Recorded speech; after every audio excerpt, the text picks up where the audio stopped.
ಈ ಜೀವ ನಿನಗಾಗಿ ಭಾಗ 3. ಮನೆಗೆ ಬಂದ ಅಭಿಷೇಕ್ ಮತ್ತು ರಿಷಿಯನ್ನು ನೋಡಿ ಚಂದ್ರಕಲಾರ್ ಅವರು ಸಿಟ್ಟು ಮಾಡಿಕೊಂಡರು.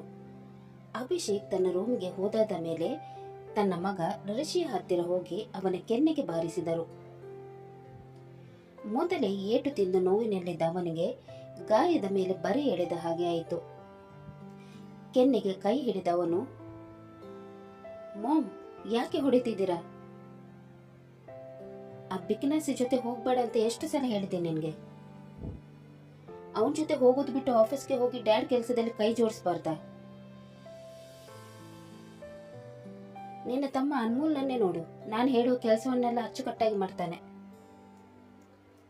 ಅವರು ಅಷ್ಟು ಹೇಳುತ್ತಿರಬೇಕಾದರೆ ಅಲ್ಲಿಗೆ ಬಂದ ಅನ್ಮೋಲ್ ವ್ಯಂಗ್ಯವಾಗಿ ಮಾತನಾಡುತ್ತಾ,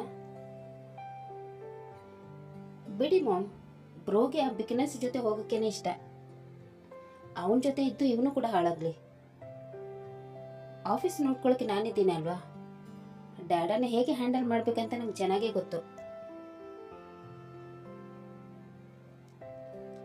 ಅವರು ಮಾತನಾಡುತ್ತಿದ್ದಾಗ ಅಲ್ಲಿಗೆ ಬಂದ ಅನ್ಮೋಲನ ಹೆಂಡತಿ ಅಂಕಿತಾ,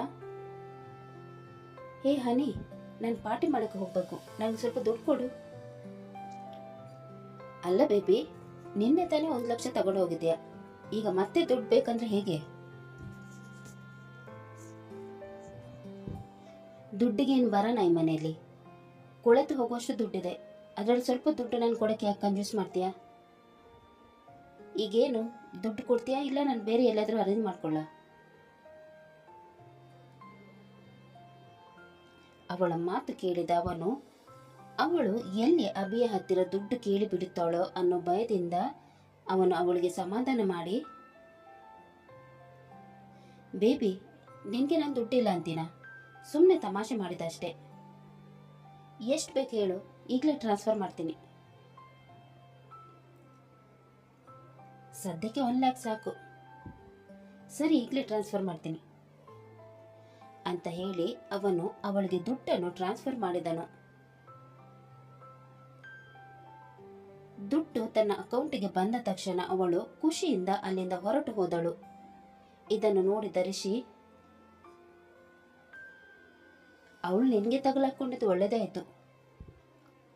ಅಭಿ ಏನಾದ್ರೂ ಅವಳನ್ನು ಮದುವೆ ಆಗಿದ್ರೆ ಅವನ ಜೀವನನೇ ಹಾಳಾಗಿ ಹೋಗ್ತಾ ಇತ್ತು. ಅಭಿ ಬದುಕೊಂಡ, ನಿನಗೆ ತಕ್ಕ ಹೆಂಡತಿ ಅವಳು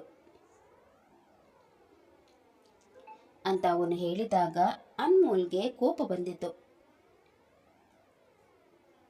ಬ್ರೋ, ನೀನ್ಯಾಕೋ ಜಾಸ್ತಿ ಮಾತಾಡ್ತಾ ಇದೀಯಾ? ಹೌದು ಕಣೋ, ನಾನು ಜಾಸ್ತಿನೇ ಮಾತಾಡ್ತಾ ಇದ್ದೀನಿ. ದಿಕ್ಕಿಲ್ಲದ ನಮಗೆ ಈ ಮನೆಯಲ್ಲಿ ಇರೋಕೆ ಜಾಗ ಕೊಟ್ಟು ನಮ್ಮ ಹೆಸರಿನ ಜೊತೆ ಅವರ ಹೆಸರು ಸೇರಿಸಿದ್ರಲ್ವಾ, ಅಂತ ಪುಣ್ಯಾತ್ಮಗೆ ನಾವು ಕೈ ಮುಗಿಬೇಕು. ಈ ಆಸ್ತಿ ಎಲ್ಲ ಅಬ್ಬಿಗೆ ಸೇರ್ಬೇಕಾಗಿರೋದು, ಅದನ್ನೆಲ್ಲ ನೀವು ಎಂಜಾಯ್ ಮಾಡ್ತಾ ಇದ್ದೀರಾ. ಅವನು ಪ್ರೀತಿಸಿದ ಹುಡುಗಿಯನ್ನು ಮೋಸದಿಂದ ನೀನು ಮದುವೆ ಆದೆ, ಆಗ ನಿನಗೆ ಜಾಸ್ತಿ ಅನ್ನಿಸಿಲ್ವಾ? ಆಫೀಸ್ನಲ್ಲಿ ಅವನಿಗೆ ಸಿಗ್ಬೇಕಾಗಿದ್ದ ಹುದ್ದೆ ಗೌರವ ನೀನು ಕಿತ್ಕೊಂಡೆ, ಆಗ ನಿನಗೆ ಜಾಸ್ತಿ ಅನ್ನಿಸಿಲ್ವಾ? ಈಗ ನೀವಿಬ್ರು ಸೇರಿ ಅವನನ್ನು ಮೂಲೆ ಗುಂಪು ಮಾಡಕ್ಕೆ ನೋಡ್ತಾ ಇದ್ದೀರಾ, ನಿಮ್ಗೆ ಏನು ಅನಿಸಿಲ್ವಾ? ದ್ರೋಹಿಗಳು ನೀವೆಲ್ಲ ಅಂತ ಸಿಟ್ಟಿನಿಂದ ಹೇಳಿ ಅಲ್ಲಿಂದ ತನ್ನ ರೂಮಿಗೆ ಹೊರಟು ಹೋದನು. ಅವನು ಹೇಳಿದ್ದನ್ನು ಕೇಳಿ ಕೋಪಗೊಂಡ ಅನ್ಮೋಲ್, ಮಾಮ್, ಬ್ರೋ ಯಾಕೋ ಜಾಸ್ತಿ ಮಾತಾಡ್ತಾ ಇದ್ದಾನೆ ಅಂತ ನಿಮಗೆ ಅನಿಸ್ತಾ ಇಲ್ವಾ? ಅವನನ್ನು ಬಿಡು ನೀನು, ಅವನಿಗೆ ನಾವು ಏನು ಮಾಡೋಕ್ಕಾಗಲ್ಲ. ಅವನು ಎಷ್ಟಾದ್ರೂ ನನ್ನ ಮಗನೇ ಅಲ್ವಾ? ಇದೆಲ್ಲ ನಾನು ಯಾರಿಗೋಸ್ಕರ ಮಾಡ್ತಾ ಇದ್ದೀನಿ? ನಿಮ್ಮಿಬ್ಬರಿಗೋಸ್ಕರ ಅಲ್ವಾ? ಈ ಮನೆಯಲ್ಲಿ ಆ ಬಿಕ್ನಾಸಿ ಮೂಲೆ ಗುಂಪಾಗಬೇಕು, ಅದೇ ನನ್ನ ಆಸೆ.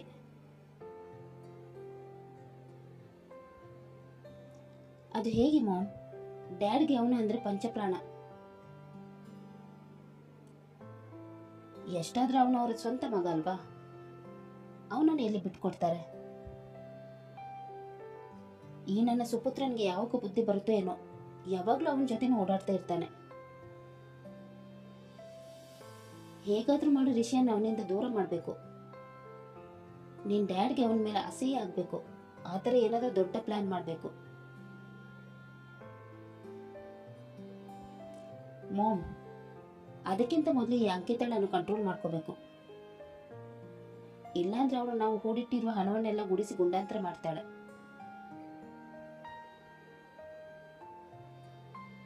ನಾವು ದುಡ್ಡು ಕೊಟ್ಟಿಲ್ಲ ಅಂದ್ರೆ ನಾಳೆ ದಿವಸ ಅಭ್ಯ ಹತ್ತಿರ ಹೋಗಿ ನಮ್ಮ ಬಂಡವಾಳವನ್ನೆಲ್ಲ ಬಯಲು ಮಾಡಿದ ಕಷ್ಟ.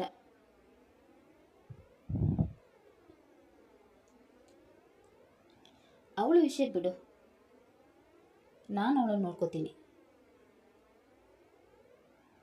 ಅವಳು ಅಭಿಯ ಹತ್ರ ಹೋದ್ರೆ ಅವನು ಅವಳ ಮಾತ್ರ ನಂಬ್ತಾನೆ ಅಂತ ಅಂದ್ಕೊಂಡಿದ್ಯಾ? ಮೊದಲೇ ಅವನು ಕೋಪಿಷ್ಟ. ಮೋಸ ಮಾಡಿದ ಅವಳು ಮಾತ್ರ ನಂಬುವಷ್ಟು ದಡ್ಡ ಅಲ್ಲ ಅವನು. ಆ ವಿಷಯದಲ್ಲಿ ನಾವು ಸೇಫ್ ಆಗಿರ್ತೀವಿ, ನೀವು ಅದ್ರ ಬಗ್ಗೆ ಚಿಂತೆ ಮಾಡಬೇಡ. ಅವನಿಗೆ ಯಾವ ಹುಡುಗಿನೂ ಇಷ್ಟ ಆಗಬಾರ್ದು. ಅವನ ಮದುವೆ ಈ ಜನ್ಮದಲ್ಲಿ ಆಗಬಾರ್ದು. ಅದನ್ನು ಮೊದಲು ನೀನು ನೋಡ್ಕೊ.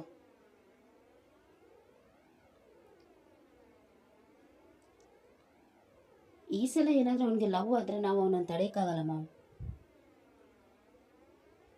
ಅಂಕಿತಳನ್ನು ಲವ್ ಮಾಡಿದಾಗ ನಾನು ಅವಳಿಗೆ ದುಡ್ಡಿನ ಆಸೆ ತೋರಿಸಿ ನನ್ನನ್ನು ಮದುವೆಯಾಗುವ ಹಾಗೆ ಮಾಡಿದೆ. ಆದರೆ ಮತ್ತೆ ಅವನಿಗೆ ಲವ್ ಆದರೆ ಅವನನ್ನು ತಡೆಯೋದು ಹೇಗೆ?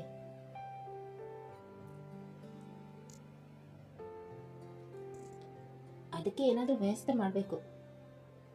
ಒಟ್ಟಿನಲ್ಲಿ ಅವನಿಗೆ ಮದುವೆ ಆಗಬಾರ್ದು. ಅವನ ಮದುವೆ ಆಗಿಲ್ಲ ಅಂತ ಅವನ ಅಪ್ಪ ಕೊರಗಿ ಸಾಯಬೇಕು.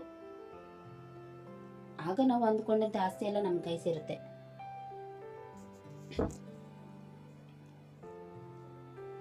ಆ ದಿನ ಯಾವಾಗ ಬರುತ್ತೋ ಮಾಮ್, ಡ್ಯಾಡ್ ಯಾವಾಗ ಸಾಯ್ತಾರೋ, ನಾನು ಯಾವಾಗ ಅವರ ಸೀಟಲ್ಲಿ ಕೂರ್ತೀನೋ ಒಂದು ಗೊತ್ತಾಗ್ತಾ ಇಲ್ಲ. ಆ ದಿನನೂ ಆದಷ್ಟು ಬೇಗ ಬರುತ್ತೆ. ಈ ನಿನ್ನ ಅಮ್ಮ ಇದ್ದಾಳೆ ಅಲ್ವಾ, ಎಲ್ಲವನ್ನು ಸರಿ ಮಾಡ್ತಾಳೆ. ಅವರ ಮನಸ್ಸನ್ನೇ ಗೆದ್ದಿದ್ದೀನಂತೆ, ಇನ್ನು ಅವರನ್ನು ಮುಗಿಸೋದು ಯಾವ ಲೆಕ್ಕ? ಸರಿ, ಈಗ ನೀನು ಆಫೀಸ್ಗೆ ಹೋಗು. ಅಲ್ಲಿ ಏನು ನಡೀತಾ ಇದೆ ಅಂತ ನನಗೆ ಪಿನ್ ಟು ಪಿನ್ ಇನ್ಫಾರ್ಮೇಶನ್ ಬೇಕು. ಓಕೆ ಮಾಮ್ ಅಂತ ಹೇಳಿ ಅವನು ಆಫೀಸಿಗೆ ಹೋದನು. ಚಂದ್ರಕಲಾರವರು ವ್ಯಂಗ್ಯವಾಗಿ ನಗುತ್ತಾ ತಮ್ಮ ರೂಮಿಗೆ ಹೋದರು. ತನ್ನ ರೂಮಲ್ಲಿದ್ದ ಅಭಿಷೇಕ್ ಸ್ವಲ್ಪ ಹೊತ್ತು ಮುಂಚೆ ನಡೆದ ಇನ್ಸಿಡೆಂಟ್ ಅನ್ನು ನೆನಪು ಮಾಡಿಕೊಳ್ಳತೊಡಗಿದನು. ಅವಳ ಆ ಮುತ್ತು ಮುಖವೇ ಅವನ ಕಣ್ಮುಂದೆ ಬರುತ್ತಿತ್ತು. ಚೋಟ್ ಮೆಣಸಿನ್ಕಾಯಿ ಎಷ್ಟು ಮುದ್ದಾಗಿದ್ದಾಳೆ, ಒಳ್ಳೆ ಮುತ್ತು ರಾಕ್ಷಸಿ ತರ ಆಡ್ತಾ ಇದ್ಲು. ನನಗೆ ನಿಜವಾಗ್ಲೂ ಅವಳ ಮೇಲೆ ಪ್ರೀತಿ ಆಗ್ತಾ ಇದೆಯಾ? ನಾನು ದುಡುಕ್ತಾ ಇಲ್ಲ ತಾನೆ? ಇದಕ್ಕಿಂತ ಮೊದಲು ಪ್ರೀತಿ ಮಾಡಿ ಮೋಸ ಹೋಗ್ಬಿಟ್ಟಿದ್ದೆ. ಈಗಲೂ ಅದೇ ಥರ ಆದರೆ ಏನು ಮಾಡೋದು? ಎಲ್ಲರೂ ಅಂಕಿತಳ ಥರ ಇರ್ತಾರ? ಖಂಡಿತ ಇಲ್ಲ. ಅಂಕಿತ ನನ್ನ ದುಡ್ಡು ನೋಡಿ ನನ್ನನ್ನು ಪ್ರೀತಿಸ್ಲು. ಅನ್ಮೋಲ್ ಅವಳ ತಲೆ ಕಿಡಿಸಿ ಅವಳನ್ನು ಮದುವೆ ಆದ. ಸ್ವಂತದವರೇ ಮೋಸ ಮಾಡಿದಾಗ ಅವಳನ್ನು ದೂರ ಏನು ಪ್ರಯೋಜನ? ತಮ್ಮ ಅನ್ನಿಸಿಕೊಂಡವನೇ ಬೆನ್ನಿಗೆ ಚೂರು ಹಾಕಿದ. ಎಲ್ಲ ಆರ್ಟಿಫಿಷಿಯಲ್ ಸಂಬಂಧಗಳು, ಯಾರು ನಂಬಿಕೆಗೆ ಅರ್ಹರಲ್ಲ. ಡ್ಯಾಡ್ ಮತ್ತು ರಿಷಿ ಇರೋದಕ್ಕೇನೆ ನಾನು ಇನ್ನೂ ಗಟ್ಟಿಮುಟ್ಟಾಗಿರ್ತೀನಿ. ಇಲ್ಲಾಂದ್ರೆ ಇವರೆಲ್ಲ ಮಾಡೋ ಮೋಸಕ್ಕೆ ಯಾವತ್ತೋ ಮನೆ ಬಿಟ್ಟು ಹೋಗ್ತಾ ಇದ್ದೆ ಅಂತ ಅವನು ಮನಸ್ಸಿನಲ್ಲಿ ಅಂದುಕೊಳ್ಳುತ್ತಿದ್ದಾಗ ಅಲ್ಲಿಗೆ ಬಂದ ರಿಷಿ ಅವನನ್ನು ಚುಡಾಯಿಸತೊಡಗಿದನು. ರಿಷಿ ಮತ್ತು ಅಭಿಷೇಕ್ ಯಾವಾಗಲೂ ಒಂದೇ ರೂಮಲ್ಲಿ ಇರುತ್ತಿದ್ದರು. ರಿಷಿಗೆ ಬೇರೆ ರೂಮ್ ಇದ್ದರೂ ಕೂಡ ಅವನು ಅಲ್ಲಿರದೆ ಅಭಿಯ ರೂಮಲ್ಲೇ ಇರುತ್ತಿದ್ದನು. ಅಭಿ ಕಳೆದು ಹೋಗಿದ್ದನ್ನು ನೋಡಿದ ರಿಷಿ ಅವನ ಹಿಂದೆ ಬಂದು ಅವನ ಬೆನ್ನಿಗೆ ಜೋರಾಗಿ ಗುದ್ದಿದನು. ಆಗ ಅಭಿ ನೋವಿನಿಂದ, ಯಾಕೆ ಹೊಡೆದೆ? ಏನು, ಎಲ್ಲಿ ಕಳೆದು ಹೋಗಿದ್ಯಾ? ಆ ಕುಳ್ಳಿನ ನೆನಪು ಮಾಡ್ಕೊಳ್ತಾ ಇಲ್ಲ ತಾನೆ?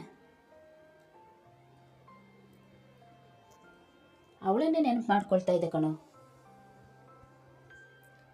ಆ ಬಜಾರಿನ ಯಾಕೋ ಇಷ್ಟು ಹೊತ್ತಲ್ಲಿ ನೆನಪು ಮಾಡ್ಕೊಳ್ತಾ ಇದೆಯಾ? ಅವಳು ಕೊಟ್ಟ ಏಟಿಗೆ ಈಗಲೂ ಮೈಕೈ ನೋಯ್ತಾ ಇದೆ. ಅವಳು ಮನುಷ್ಯಳ, ರಾಕ್ಷಸಿ ಅವಳು.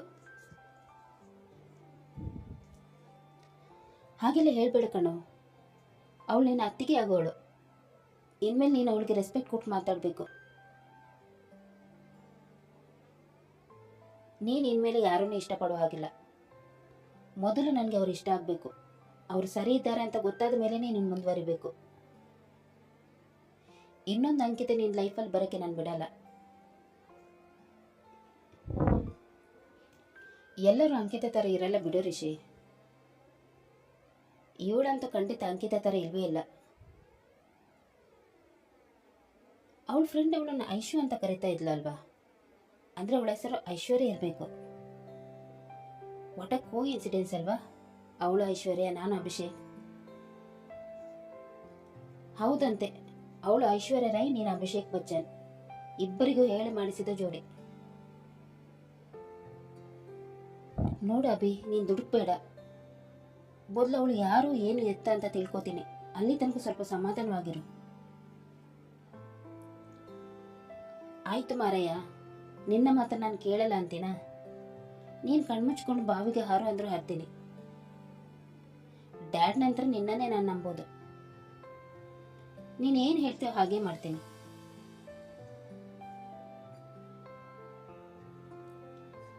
ನೀನು ಯಾಕೆ ಆಫೀಸ್ ಜಾಯಿನ್ ಆಗಬಾರ್ದು? ನಿನ್ಗೇನು ಗೊತ್ತಲ್ವಾ, ನಾನು ಆಫೀಸ್ಗೆ ಹೋದರೆ ಚಿಕ್ಕಮ್ಮನಿಗೆ ಮತ್ತು ಅನ್ಮೋಲ್ಗೆ ಬರಲ್ಲ ಅಂತ. ಚಿಕ್ಕಮ್ಮ ಡ್ಯಾಡ್ ಜೊತೆ ಮಾತಾಡ್ತಾನೆ ನಿಲ್ಲಿಸ್ಬಿಡ್ತಾರೆ. ಮಾತಿಗೆ ಜಗಳ ತೆಗಿತಾರೆ. ಡ್ಯಾಡ್ ನೋವು ಪಡೋದು ನನಗೆ ಇಷ್ಟ ಇಲ್ಲ. ಹಾಗಂತ ಎಷ್ಟು ದಿನ ಅಂತ ಮನೆಯಲ್ಲಿ ಇರ್ತೀಯ? ಆ ಕಂಪನಿ ನಿನಗೆ ಸೇರಿದ್ದು. ಒಂದಲ್ಲ ಒಂದಿನ ಆಫೀಸಿನ ಜವಾಬ್ದಾರಿ ನೀನು ನಿಭಾಯಿಸಲೇಬೇಕು. ನಾಳೆ ಮಾಡುತ್ತಾನೆ ಇವತ್ತೇ ಮಾಡು. ಬೇಡ ರಿಷಿ, ನನ್ನಿಂದ ಮನೆಯ ನೆಮ್ಮದಿ ಹಾಳಾಗೋದು ಬೇಡ. ನಾನು ಆಫೀಸಿಗೆ ಹೋಗಿಲ್ಲ ಅಂದ್ರೆ ಎಲ್ಲರೂ ಚೆನ್ನಾಗಿರ್ತಾರೆ. ಎಲ್ಲಕ್ಕಿಂತ ಮುಖ್ಯವಾಗಿ ನನಗೆ ನನ್ನ ಡ್ಯಾಡ್ ಚೆನ್ನಾಗಿರೋದು ಮುಖ್ಯ. ಅವ್ರ ಖುಷಿಗೋಸ್ಕರ ನಾನು ಏನು ಬೇಕಾದ್ರೂ ಮಾಡ್ತೀನಿ. ಕಂಪ್ನಿ ನಾನು ನೋಡ್ಕೊಂಡ್ರೇನು, ಅನ್ಮೋಲ್ ನೋಡ್ಕೊಂಡ್ರೇನು, ಎರಡೂ ಒಂದೇ ಅಲ್ವಾ?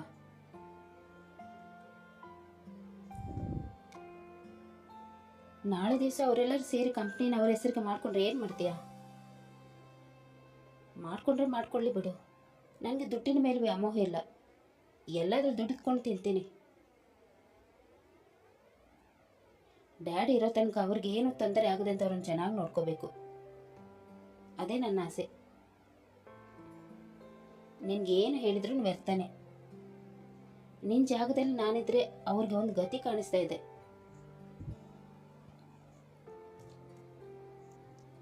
ಹೋಗ್ಲಿ ಬಿಡು ರಿಷಿ, ನನಗೆ ಡ್ಯಾಡ್ ಮತ್ತು ನೀನು ಇದ್ದೀರಲ್ವಾ, ಅಷ್ಟೇ ಸಾಕು. ಈ ದುಡ್ಡೆಲ್ಲ ನೆಮ್ಮದಿ ಕೆಡಿಸೋಕಿರೋದು. ನೋಡೋಕೆ ಹೋದ್ರೆ ದುಡ್ಡಿಲ್ಲದವರೇ ಆರಾಮವಾಗಿ ನೆಮ್ಮದಿಯಾಗಿರ್ತಾರೆ ಅಂತ ಅವರಿಬ್ಬರು ಮಾತನಾಡುತ್ತಲೇ ಇದ್ದರು. ಅಷ್ಟರಲ್ಲಿ ಆಫೀಸಿಗೆ ಹೋಗಿದ್ದ ಧನರಾಜರವರು ಯಾವುದೋ ಕೆಲಸದ ನಿಮಿತ್ತ ಮನೆಗೆ ಬಂದಿದ್ದರು. ಮನೆಗೆ ಬಂದವರೇ ಸೀದಾ ಅಭಿಷೇಕ್ನ ರೂಮ್ಗೆ ಬಂದರು. ಅವರನ್ನು ನೋಡಿದ ಅಭಿ, ಡ್ಯಾಡ್ ನೀವೇನಿಲ್ಲಿ? ಹೇಳಿದ್ರೆ ನಾನೇ ಬರ್ತಾ ಇದ್ದೆ ಅಲ್ವಾ? ಇವತ್ತು ನಿನ್ನನ್ನು ನೋಡ್ದೇನೆ ಆಫೀಸ್ಗೆ ಹೋಗ್ಬಿಟ್ಟೆ ಕಣೋ. ನಿನ್ನನ್ನು ನೋಡಿದೆ ನನಗೆ ಹೆಂಗೆಂಗೋ ಆಗ್ತಾ ಇತ್ತು. ನಾನು ಆಫೀಸ್ಗೆ ಹೊರಟಾಗ ನೀನು ಮನೇಲಿ ಇರಲಿಲ್ಲ, ಅದಕ್ಕೆ ಹಾಗೆ ಹೊರಟೋದೆ. ಆದರೆ ಮನಸ್ಸಿಗೆ ಹೇಳ್ಬೇಕಲ್ವಾ, ನಿನ್ನನ್ನು ನೋಡಬೇಕು ಅಂತ ಮತ್ತೆ ವಾಪಸ್ ಬಂದೆ. ನೀನನ್ನು ಲಕ್ಕಿ ಚಾರ್ಮ್ ಕಣೋ. ಬೆಳಿಗ್ಗೆ ಎದ್ದು ನಿನ್ನ ಮುಖ ನೋಡಿದರೆ ಆ ದಿನ ಎಲ್ಲ ನಾನು ಉಲ್ಲಾಸಮಯವಾಗಿರ್ತೀನಿ. ಏನಿದೆಲ್ಲ ಡ್ಯಾಡ್, ಚಿಕ್ಕ ಮಕ್ಕಳ ಥರ. ನಾನಿಲ್ಲ ಅಂದ್ರೆ ನೀವು ಉಲ್ಲಾಸಮಯವಾಗಿರಬೇಕು. ನೀವು ಖುಷಿಯಾಗಿದ್ರೆ ನನಗೂ ಖುಷಿನೇ. ಯಾವಾಗ ನನ್ನ ಜೊತೆ ಆಫೀಸ್ಗೆ ಬರ್ತೀಯಾ? ಡ್ಯಾಡ್ ನಿಮಗೇನು ಗೊತ್ತಲ್ವಾ ನಾನು ಆಫೀಸ್ಗೆ ಬಂದರೆ ಏನಾಗುತ್ತೆ ಅಂತ. ಸುಮ್ಮನೆ ಯಾಕೆ ಸಮಸ್ಯೆಯನ್ನು ತಲೆ ಮೇಲೆ ಹಾಕ್ಕೊಳ್ಳೋದು? ನನಗೆ ಯಾರು ಏನಾದರೂ ಪರವಾಗಿಲ್ಲ ಕಣೋ. ನೀನು ನನಗೋಸ್ಕರ ನಿನ್ನ ಕರ್ತವ್ಯನ ಮರಿಬೇಡ. ಡ್ಯಾಡ್ ನಿಮ್ಮ ಖುಷಿಗಿಂತ ಯಾವ ಕರ್ತವ್ಯನೂ ನನಗೆ ಬೇಡ. ಅವನು ಆ ಥರ ಹೇಳಿದಾಗ ಧನರಾಜ್ರವರು ಅವನನ್ನು ತಬ್ಬಿಕೊಂಡರು. ಇವರಿಬ್ಬರ ಬಾಂಧವ್ಯವನ್ನು ನೋಡಿ ಅಲ್ಲೇ ನಿಂತಿದ್ದ ರಿಷಿಗೆ ಜಲಸ್ ಫೀಲ್ ಆಯಿತು. ಅವರಿಬ್ಬರನ್ನೇ ತದೇಕ ಚಿತ್ತವಾಗಿ ನೋಡತೊಡಗಿದನು. ಅವರು ತನ್ನ ಜೊತೆ ಈ ರೀತಿ ನಡೆದುಕೊಳ್ಳಲ್ಲ ಅಂತ ಅವನಿಗೆ ವಿಷಾದವಾಗತೊಡಗಿತು. ಅಭಿ ಮೇಲೆ ಪ್ರೀತಿ ಇದ್ದರೂ ಕೂಡ ಅವನಿಗೆ ಮನಸ್ಸಿನ ಒಂದು ಮೂಲೆಯಲ್ಲಿ ಹೊಟ್ಟೆ ಕಿಚ್ಚು ಆಗತೊಡಗಿತು. ಕತೆ ಮುಂದುವರಿಯುವುದು. ರಿಷಿ ಕೂಡ ತನ್ನ ತಾಯಿ ಮತ್ತು ತಮ್ಮನ ತರ ಆಗುತ್ತಾನೋ ಇಲ್ಲವೋ ಅನ್ನೋದನ್ನು ತಿಳಿಯಲು ಮುಂದಿನ ಸಂಚಿಕೆಯಾಗಿ ಕಾಯೋಣ. ಅಲ್ಲಿ ತನಕ ಈ ಕತೆ ನಿಮ್ಗೆ ಇಷ್ಟವಾದಲ್ಲಿ ಲೈಕ್ ಮಾಡಿ, ಶೇರ್ ಮಾಡಿ ಮತ್ತು ಸಬ್ಸ್ಕ್ರೈಬ್ ಮಾಡೋದನ್ನು ಮಾತ್ರ ಮರಿಬೇಡಿ. ಹಾಗೆ ಕತೆ ಹೇಗಿದೆ ಅಂತ ಕಮೆಂಟ್ ಬಾಕ್ಸಲ್ಲಿ ತಿಳಿಸಿ. ಧನ್ಯವಾದ.